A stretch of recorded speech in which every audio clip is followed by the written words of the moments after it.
Hey, good morning. Make sure while you're here, you like, comment, and subscribe at youtube.com/@don'tatme with Dan Dakich. Like, comment, subscribe. And if you do comment, we'll probably use them in tomorrow's show. Why not? You'll never miss any of our great content. You argue with each other. We like that even better. Stephen A. Smith has weighed in on Kevin Durant's idiotic claim that critics of American basketball players in AAU ball, which he labeled a shot at black America, which is total nonsense. It's a shot at the way basketball is played. And let me ask you a question. Why is everybody so sensitive? Now, what I'm going to say will, of course, be construed as racist. It always is. But that's where we're at in this country.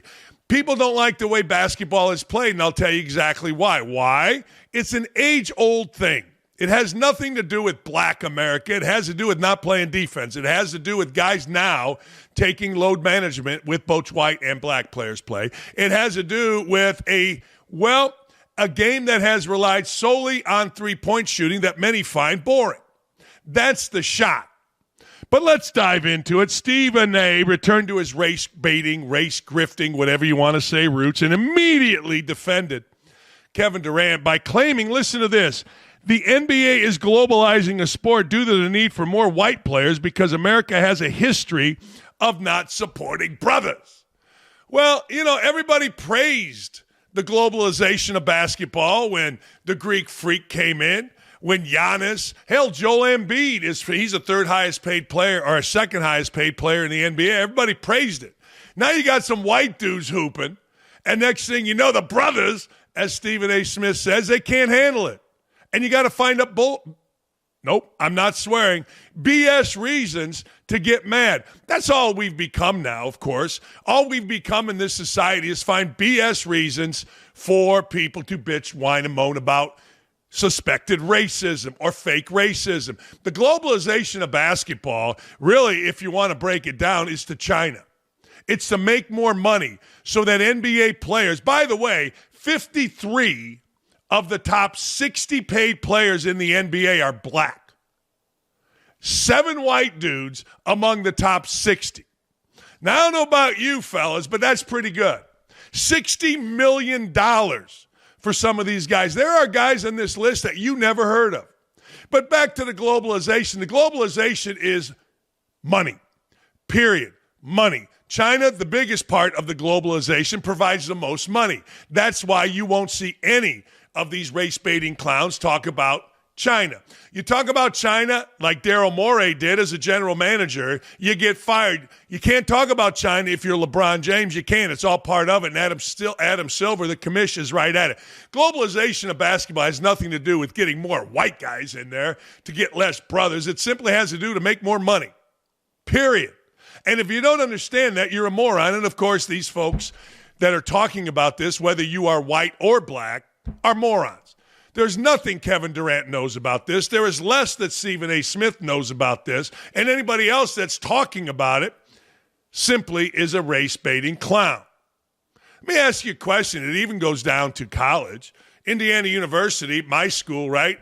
My school wins a national football championship. Well, before I get into that, let's let Stephen A. Smith talk about his normal race-baiting BS. It originates for why we wanted to globalize the brand to begin with. No doubt you, the NBA, who has obviously supported these players and always has, from Commissioner David Stern to Russ Granick, the former deputy commissioner, to Adam Silver, to Mark Tatum. These brothers, these men have supported these brothers. But America hasn't always done so. America, when you talk about globalizing the sport, certainly money has everything to do with it, okay? Well, a lot to do with it. But the other part in globalizing your brand is whitening the sport too. That is absolute garbage. 53 of the top 60 paid players in the league are black. Jokic, Seguin, Markkanen, Wagner, Sabonis, Doncic, and here are the only white dudes in the top 60 paid. It has nothing to do with that. It just pisses you all off because actually it doesn't. Let's call this for what it is. This is just bullshit racism. I got $1. I'll throw it in the bill. That's all that is. This is just total nonsense. I mean, white America hasn't supported. The NBA has been a horse bleep product forever. The white folks are the sponsors. The white folks are the ones paying for the seats. Look on the sideline of an NBA game at who's paying. I'm not talking about when some guy comes in, some movie star, African-American. Look who is the vast majority of the crowd. It's white dudes. Look up on a sponsorship, white companies. Now, don't give me this nonsense. Dudes are making $62 million a year. No, I'm sorry. That's next year for Curry. Oh, my bad. He's making $59 million this year. Steph Curry. Nobody even knows him anymore. Hey, how about Joel Embiid making 55? That's all there are. 7 out of 60. Yeah, it's really whitened the sport up. It is so stupid, and it's an unintended consequence. And anybody bitching about it, if you want to bitch about it, I understand this is going to be racist. Just look at what's real. Take college basketball, college football. Kids in Indiana getting rich. Fernando Mendoza, a minority. D'Angelo Pons, African-American. Hemby, running back. I can go through them all. You know who's paying for them? White guys. I don't know of, and maybe there is, a single major NIL donor to Indiana that's African-American. Not one. A lot of African-American players getting fat. Big Fat Ballo last year came over from Arizona and made $2 million. Who paid for that? White guys. So don't give me this nonsense that white America is not stepping up. I mean, it's time to call it what it is. And I get it. I'm going to have to listen. Oh, you're racist. No, I'm not. I would love for Stephen A. Smith and all these people that are so engaged in every time a guy like me or Clay or Riley speaks, I'd like to get them to use the same energy against, Gavin Newsom. Talking to an African-American mayor saying, I'm just like you, I can't read. Or that Kathy Hochul, the governor of New York, saying, well, African-Americans don't even know the word computer. Or all the racist stuff that Joe Biden has said over the years. But no, they don't do it. They see me as easy. Well, dispute what I'm saying. I mean, I'm going to the Pacer game tonight. They're playing the Hornets. Only reason I'm going is a friend of mine asked me and my wife, we're going to go. I guarantee you 95% of the crowd is white. I guarantee you I'm going to look up there in the sponsorship, and every one of these sponsors is white owned. So don't give me this nonsense. NBA ratings, how many do you think are black and white? I have no idea. But if they are through the roof, I guarantee you that's a lot of white people supporting that. So just stop with that crap. Just stop it right now. I get it. There's real racism. But don't do this. You know, they say no good deed goes unpunished. That's one of my 4 or 5 slogans in life. Ask somebody to do something, you do it for them. Oh, man, they want more. No, that's one of the things that I live by in my life. But I got to tell you, that's what happened here with the NBA. Salaries in the $60 million. African Americans getting rich as hell off of white people.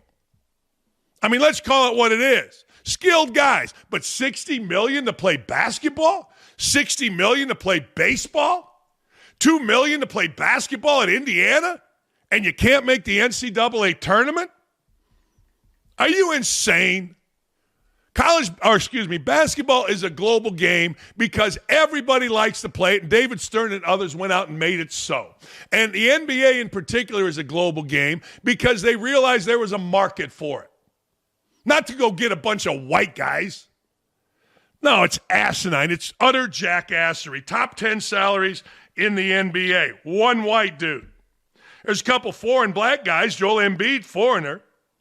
The Greek Freak, foreigner. I think Karl Anthony Towns, foreigner. I mean, I don't know. Top 20 salaries and ties in the NBA. 2 white guys, which is amazing. Laurie marketed. I mean, you could say white privilege there. I'll give you that one. I mean, how the hell is Laurie marketed? But I could do that with others. Did you know Zach LaVine? Zach LaVine is the 16th highest paid. Zach LaVine makes $47 million a year. Zach LaVine, where does he make that money? Who owns those TV contracts? Who owns those TV stations? I don't know. You tell me. Who owns those sponsorships? Who's watching on TV? You tell me. Hey, look, I don't know. But if you're telling me you're globalizing the sport to get white guys in, you're full of shit. You're globalizing the sport to get money. And if you're going to globalize the sport, guess what? Much to the chagrin of you clowns, there are white people out there. Sorry about that, but you go to Serbia, as my sister and my niece just did, and they're like, damn, they're giants out here. Yeah, right. Tall people are screwing. Tall people in Serbia. They are. Just stop with that bullshit. Here's Stephen A. Smith, again, globalizing to get more white people. Because when you've got the Luka Doncic of the world, the Dirk Nowitzkis before him, the Manu Ginobilis and others, because you didn't have enough white American players to excel on a level that could make the sport more profitable and what have you, and you had to rely on the brothers. It's why Magic Johnson was so important, because of that magnetic smile that invited you into the living room. But even still, you still paired him with Larry Bird to promote the sport. Michael Jordan came along and took it to another level. Kobe, in his undeniable brilliance and speaking 4 languages fluently and working on a 5th at the time of his passing, Mandarin for Christ. But it's a rarity. And so to globalize the sport, to have guys who were white European superstars is something that the NBA itself might have capitalized off of, lovingly so, because of profitability issues. But America and the world as a whole ingratiated itself with the with the NBA product, because you saw folks who were white, even though they weren't from America. If there were a bunch of Cooper flags running around, we wouldn't be having this conversation. The hell you wouldn't. The hell you wouldn't. David Stern was going to go globalized no matter what. And once you open up that can of worms, there it goes. Don't give me that bullshit that you paired Larry Bird with Magic Johnson. You didn't pair anybody. Those two guys are great in their own, marketable in their own, in big cities in their own. Don't tell me they paired anybody. Notice how he kind of drifted over Michael Jordan. What did White have to do with that? You want me to tell you? I'll tell you exactly what White had to do with that. Guess what? Phil Knight, he's white. Paid Michael Jordan. Guy's white. You tell me that, well, on the heel, I would argue that the brothers need the NBA. You tell me where Steph Curry in any business is going to make $55 million. Hell, without stock shares, I think the head of Eli Lilly I saw make somewhere between 10 to 15 $1 million, and he's running an actual company, not just shooting jump shots. Now, don't give me this bullshit. They didn't pair Larry Bird with Magic Johnson. Those two came into the league at the same time, went to major places, and were great players. Don't give me that bullshit. And again, what? We're just going to jump over? Don't even bring Kobe Bryant into that conversation. He was nowhere near at the level of Jordan, at Magic, at Bird. He got to that level after he passed away, if you must know the truth. I mean, that dude was up on charges, and obviously, I don't know what happened, but it did. No. Don't give me that. Barkley says it best. You know what? We need college, white and black. White and black needs the NBA. Where the hell are you going to make this kind of money? You tell me. Where the hell are you going to get, as an African American, so many white people to pay that kind of salary? You tell me. I mean, I'll hang up and listen. No. The globalization of basketball, the NBA, and college is for one reason and one reason only. It could happen. And it made it more popular, which brought in more money. Period. Man, oh man, I can't believe the utter stupidity of this. Again, guys making millions, billions. I mean, my God, are guys making money, and they're still bitching about it. And it doesn't matter. And when I say they're still bitching about it, I'm talking about media. I'm talking about players. I'm talking about everybody. Still bitching that, well, it's white now. Why? Because a couple guys, Jokic and Doncic, are good players? That's why? Nate, look on this list. And that's exactly why. 53 of 60. And somebody, and this would shut me down, right, in the world that we live in. Well, it should be 60. Really? So Jokic shouldn't be on that list? Doncic shouldn't be on that list? I mean, Desmond Bane is on that list. But you're telling me, I don't know, Sabonis shouldn't be on that list? All right. I mean, I understand how this goes. Oh, man, I can't believe they're set. No. We're having a serious conversation here about this. It's time you stood up to just flat out stupid. Why can't we all just get along? Why can't you just look at the NBA and say, man, the globalization of basketball has been great for everybody? I mean, where is Pascal Siakam from? How the hell did he get from where he was into the league? Nicholas Batum. The globalization of basketball, where did Hakeem Olajuwon come from? Damn, the globalization of basketball has given not only riches to a ton of people, but it's given hope. You know, people bitch, whine, and moan about the United States, but we got it pretty good here. No, we got it really good here. Other places, hope is important. That's why you see NBA players going to Africa. I'm not talking about China. That's not hope. That's greed. But that's why you see NBA players going all over to different places, all over, trying to spread the word on basketball. No, it's just disgusting. I mean, I get it. There's racism places, but my God, not here. Not that. Hey, by the way, shoot your shot at Prize Picks, and you'll get $50 instantly in lineups when you play your first $5 lineup. That's right. Prize Picks is now giving you $50 in lineups when you sign up and play your first $5. Prize Picks makes every dunk, every dime, every board that much more exciting, so don't miss the chance to get started on America's #1 app for sports pick. That's Prize Picks, baby. It's simple to play. Pick more or less on a 2 to 6 player stat projection. If you get your picks right, you can cash in. Pick from all your favorite sports. Anything from basketball, baseball, hockey, UFC, soccer, college basketball, tennis, golf, esports, and more. Find your community on Prize Picks with the new social feeds. You can share Prize Picks with your friends, copy lineups from winners with a single click. Copy lineups you like, use them as inspiration for your own picks.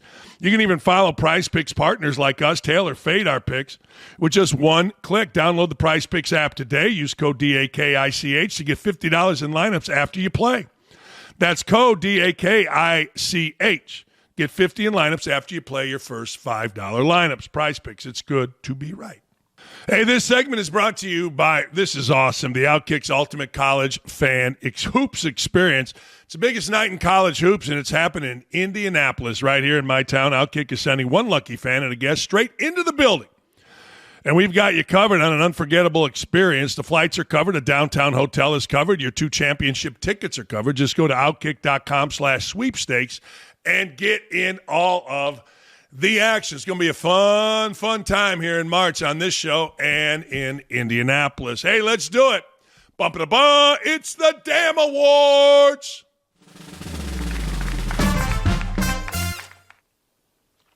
Hey, studs of the week, men's and women's hockey. And I'm not doing this to pander. Not at all. The women's hockey gold medal game against Canada was riveting as heck. It was great, not good.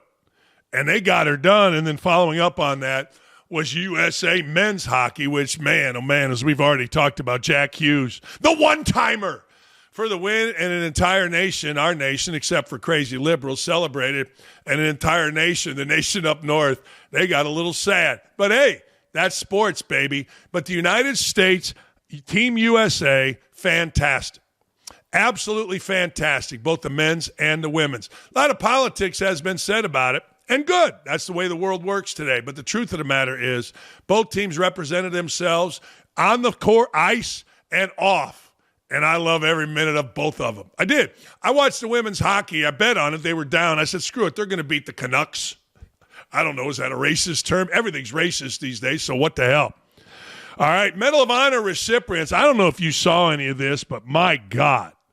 Eric Slover, what a stud. Shot up, and still completed the mission of extracting that freaking murderous gang drug cartel maniac Maduro. That dude is a stud, and I read something about him from one of his partners that said there is nobody in the world that wants attention less than this man. And there is nobody in the world that deserves it more than Eric Slover. How about that? You see Eric Slover, he should never buy a drink. He should never buy a meal. He shouldn't have to do anything in this country. And then Captain Elmer Royce Williams, a Korean War veteran, 100 years old. Both of these men were honored at the State of the Union address. And my man, 100 years old, he got up, man. He did. He got up every time it was time to stand up. That man stood up. That man's inspiration. In fact, right now, I have chills. I do. I got absolute chills going down my leg. I can feel them on my arms. I saw it last night. I reposted all of it because, man, is that cool. Man, is that cool. Both of them. Studs. Thank you. Both of you. Thank you, thank you, thank you. We can have arguments like I have here every day because of you, men. Man. Heroes. Zeros? Oh, man. Indiana basketball. I'm so tired of my school. 26 years since Bob Knight's been fired. And we're still floundering. We had a couple good years in there. 2002 national championship game. Couple Big Ten titles under Crean. But really, Indiana, and I'll say it, and I ain't afraid to say it, is no longer relevant in the sphere of college basketball when every year you're, like you're struggling to make the NCAA tournament instead of struggling to make a 1 seed. You're irrelevant. I mean, it's the same old schools with a bunch of additions. It's astounding to me that the University of Florida basketball, which made its first NCAA tournament in 1986, has so far surpassed Indiana in basketball relevance. It just makes me sick to my stomach, and I've swore them off for the rest of the year unless they make the Sweet 16. If they make the Sweet 16, I'll be right there cheering for you. And if you call me a front runner, I've earned it.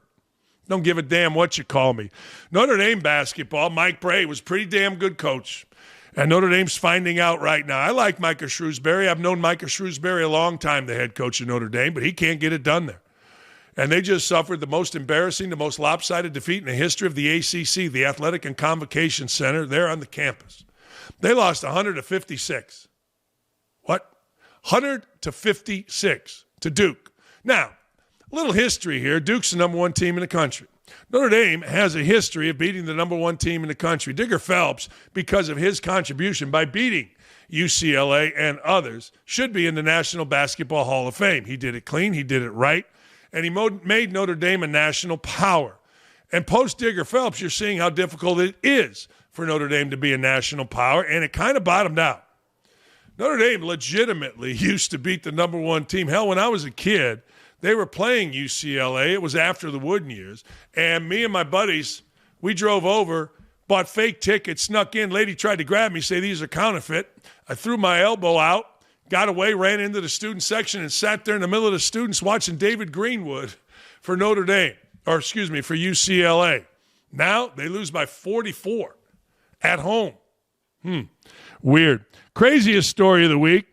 Democrats doing Democratic things, refusing to stand when asked to prioritize American citizens over illegal immigrants. And I'm not so mad about this as maybe others are. Because according to our guy Fritzy Schumer, that's what I called him, he's kind of right. He said, why would we stand to be a prop for Trump's little game here? He's kind of right.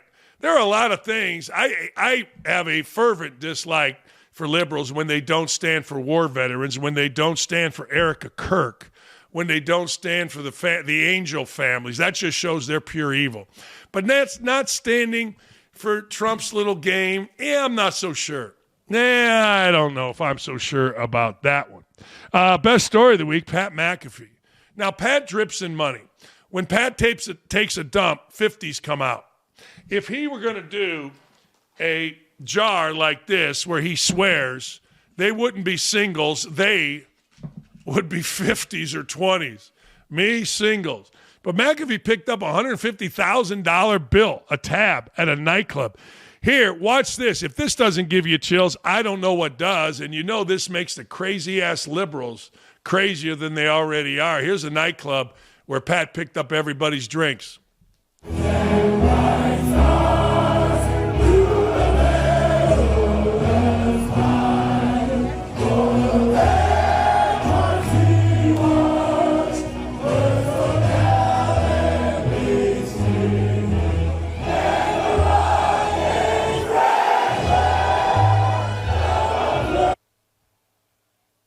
That's right. That's right. There we are. How good was that? Man, oh man, that's awesome. In the middle of a nightclub, in the middle of a $150,000 drinking binge, which was well-deserved, boys. That's what they call them in hockey, the boys. Oh, man, that was fantastic. There you go. That's the damn awards. Jay Bilas is wondering why college basketball coaches can't behave themselves in press conferences. Here's Bilas. I really didn't like the press conference thing. I thought it was kind of petulant and unnecessary. And for the life of me, and this goes beyond Mick, I can't understand why so many of these coaches go into these press conferences. Like, why does Iowa State's T.J. Otzelberger and Bill Self at Kansas, how can they go into these press conferences after getting it handed to them and behave themselves? It's not that hard. What do they expect, that they're in a multi-billion-dollar entertainment industry and nobody's going to be interested? And I'm okay with the feeling that the media doesn't understand basketball the same way the coaches do. Congratulations. When I go into a restaurant, I'm not a chef, but I get to opine on the meal. I'm paying for it. I get to opine on it. And I don't see why this is so difficult. And, I understand, hey, I'm a competitor, but the competition's over. And now it's time to talk about it. And it's not that hard. Like, they win and they're nightclub comics, and they lose and they can be petty at times. And I think hopefully, I felt really good that Mick apologized about the whole thing. And to me, it's over. But I guess I'm talking more broadly and globally on this, that these things aren't that hard. There's no reason to act that way. If you don't like a question, just say, look, I'd prefer not to answer that. Whatever. It's not that big of a deal. Yeah, he never coached. I'm going to go to Reggie Hansen, first captain that Rick Pitino ever had at Kentucky, and he coached with Pitino. He answers this. He says, because he's never been a coach. Now, he was kind of like an assistant coach, and he talks about that, but that was in the early 90s, and he was like the 10th assistant. This is Reggie Hansen. He's never been a coach, period. So easy for media people to criticize a coach when they have never been in that position, but in our society, the media is all about saying anything for clicks, mostly negative. Media would never change places with a coach. All these media guys, they want to be a coach, and there's nobody more petulant than the little guys that work at ESPN. I mean, I've been in those. And I remember Bilas and I kind of got, whatever, we were disagreeing, and he just turned away. Stop. Like, okay, all right. I remember being in those things, and everybody that had actually been a coach, a head coach, myself and Seth, I think Jimmy Dykes was coming back from being a women's coach. Fran was in there. I forget who all was in there. We were all just happy dudes. It's basketball. Dudes like Jeff Berzello and this idiot named Myron Metcalf, who were the writers, and then other guys, maybe it was Jay. They're all, they're full of shit. They've never been in that situation. When you put your entire life into basketball, not talking about it or going into a restaurant one day, when you are the chef, then quite frankly, when things go bad and you have pride, we all handle things differently. His coach was one of the biggest frauds ever with all that. His coach, Krzyzewski, had to resort to putting his hand over his mouth. I don't understand why Coach Krzyzewski, his coach, had to MF officials like he did. I mean, I don't understand. That's petulant. But he was smart enough to put his hand over. I don't understand why John Wood, who did this exact same thing, according to players that played for him. No, I don't understand. No, we're all different. And, it's one of those deals where, yes, you can go to a restaurant, but when you cook the food, prepare the food, and you spend all week doing it, you have a little bit of pride in it. And people handle getting their pride hurt differently. And if you don't understand it, you're not supposed to understand it, Jay. You're not. You've never been in that position as a head coach. And there's a hell of a difference. Boy, did I learn this quick. There's a hell of a difference between being an assistant coach, down the line, Mike Bray and Tommy Amaker and those guys did all the work, Pete, the guy Rogers and Pete Gaudette, and being the guy. And that's not to disparage Jay. It's just the way it is. There's a hell of a difference. And sure, it was great, that Mick Cronin did apologize about the player. But if you notice, he didn't apologize for the reporter's question. Nah, I got to tell you, there's two sides of that. And I'll stand up for coaches blowing off media always, period. Media wants to ask a question, comes with it. And sure, in a normal circumstance, and sure, but there's always a history also. You know, this guy wrote that. Everybody praises Michael Jordan, right? I was watching today a clip on Rogan. Joe Rogan was talking to somebody, I don't know who it was. Wasn't Michael Jordan's speech the greatest? Wasn't Michael Jordan's speech the best? He was angry at everybody, and Rogan's like, oh, yeah. He's the only one he's allowed to do that, right? He's the only guy. Nobody else has been slighted. Hell, I was. I mean, I can go back to 5th grade. 2 kids got brought up to the 6th grade team. Sophomore year, JV, I'm leading scorer. They brought up 2 guys up to the varsity. Couldn't play a lick, either of them. But the truth of the matter is, we all got that. We just handle it in different ways. But MJ, oh, man. Nah, it's all nonsense. Reggie Hansen said it absolutely right. You never coached. And that offends. You want to get under somebody's skin? You want to get, I mean, I'll tell you right now, you want to get under somebody's skin. Tell one of these clowns you see on TV, you never coached. Okay, fine. You have an opinion. Move it along. Hey, Ryan Poles, this is interesting. This is the anti-Stephen A. Smith, Kevin Durant, bitching, whining, and moaning. This is the way it should be. Ryan Poles, the GM of the Bears, called the NFL rule that grants a team picks when a minority coach or executive is hired away as a head coach or general manager a strange rule. The Bears were the recipient of the rule. They received 2 third-round picks after the Falcons hired Ian Cunningham as their GM. They got picks, let's use Stephen A. Smith's verbiage, because the damn Falcons hired a brother. Here's Ryan Poles on, well, maybe the way the world should work. Yeah, I mean, I'll be honest, I think it is a little strange. I mean, at the end of the day, you should want to develop your staff regardless of the color of their skin. I think that's important. I think we take a lot of pride with the Bears on how we have our setup, and I take a lot of pride in that. So to be compensated for that's a little strange.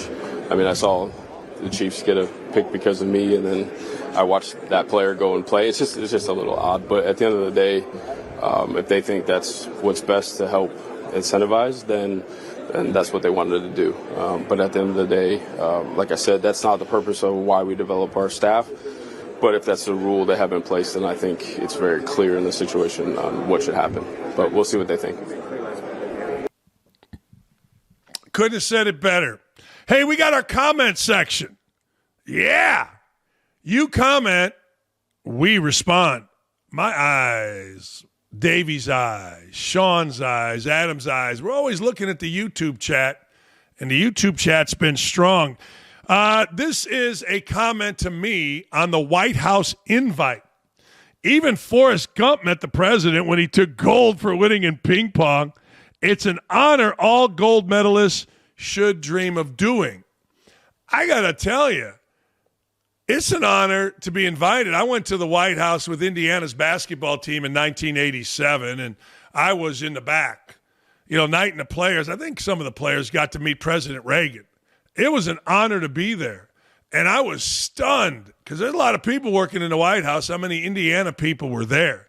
You get a chance to go to the White House, my way of looking at it, you go.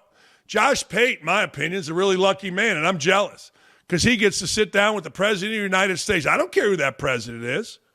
Doesn't matter to me at all. I don't care what side of the aisle he is, although if you sat down with Biden, you keep the kids away. You don't need them sniffing around. But the truth of the matter is you're right, and all the gold medalists will be at the White House, and they should be. It's fun. Here we go. Dan, I'm a Canadian. I say the American people should celebrate this and take pride in this. This doesn't happen every day. And anyone rooting against them, shame on them, and feel free to leave. But not up here. We have our share of wet left-wing nut jobs. Yeah, hey, look, you guys leave, but don't come here. We got enough. It's like, don't bring that crap to Florida. All you people that are escaping Chicago or the Northeast and all the liberal crazy-ass tax policies, don't be voting that stuff in down there in Texas. Nuh-uh.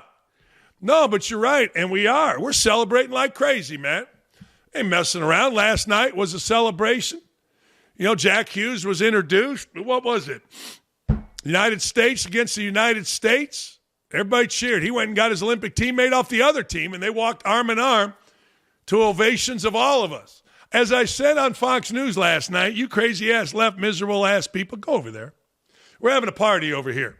It's what we do. Woke-a-dope me, baby, would ya? Woke-a-dope, woke-a-woke-a-dope, woke-a-dope. When you realize they're on to you.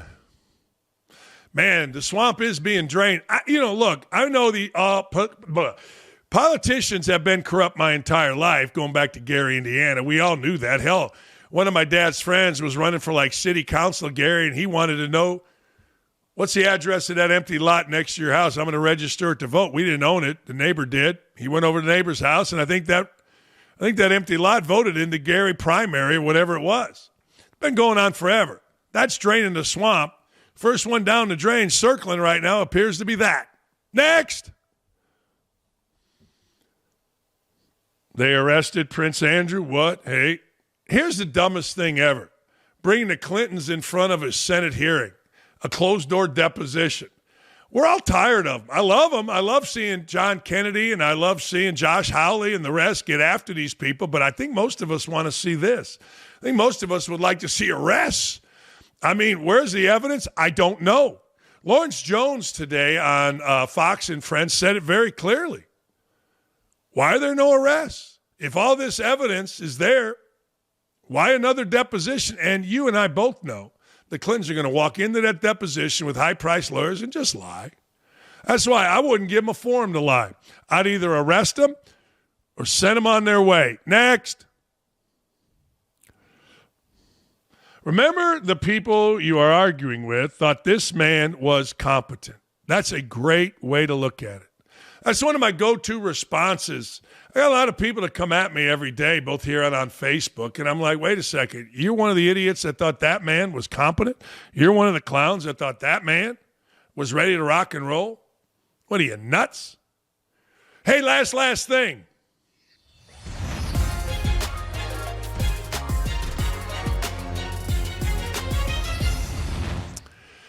You see this swear jar? I actually got to put $2 more in. I had to because I'm an undisciplined rube. I had to go get another stack of hundreds. I did. This swear jar is what I gave up for Lent. I gave up carbs, and I've done a pretty good job of that. Sweets, actually, not carbs. And I gave up swearing, and if I do swear, when I do swear, I got to put $1 in the jar. Man. You don't realize how much you do something until you actually start paying attention to it. And I've been pretty honest. I think I've been pretty close. It was at 53 yesterday, and then we did our show, and it got to 57, and then there's 2 more in there. There's about $60 in here, and I think I added a couple extra. But it is amazing how often you do something. Try it with something in your life. Try all right, this is something I didn't think I did so much, and maybe I do. Try swearing. I come from a long line of swears. It's going to cost me a fortune. I don't know what I'm going to do with the money, but charity is at the forefront. See you tomorrow. Thanks.